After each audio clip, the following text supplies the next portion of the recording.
দু একটি রাজনৈতিক দল দেশি বিদেশি ষড়যন্ত্রের মাধ্যমে আসন্ন জাতীয় নির্বাচন বানচালের অপচেষ্টা করছে বলে অভিযোগ করেছেন ঢাকা মহানগর উত্তর বিএনপির আহ্বায়ক আমিনুল হক। কোনো চক্রান্ত ষড়যন্ত্র নির্বাচন বাধাগ্রস্ত করতে পারবে না বলেও জানান তিনি।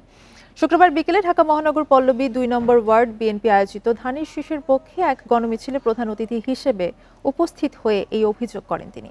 এ সময় বিএনপির এই নেতা ঢাকা ১৭ আসনে জামায়াতের সভায় বাংলাদেশের পতাকা অবমাননা হয়েছে দাবি করে তাদের তীব্র সমালোচনা করেন। আমিনুল হক হুঁশিয়ারি দেন, যারা দেশের প্রতীককে অসম্মান করে তাদের দ্বারা জনগণের কোনো কল্যাণ হবে না।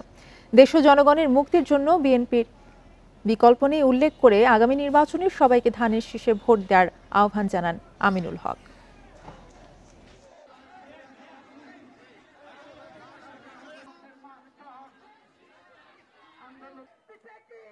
আগামী নির্বাচনকে বানচাল করার জন্য দেশি বিদেশি ষড়যন্ত্রের মাধ্যমে তারা বাংলাদেশের মানুষের যে কাঙ্ক্ষিত নির্বাচন, সেই নির্বাচনকে ব্যাহত করার অপচেষ্টায় লিপ্ত হয়েছে। যারা ১৯৭১ সালে রাজাকারের ভূমিকায় ছিল, তারা এখন নাকি বাংলাদেশ পরিচালনা করতে চায়।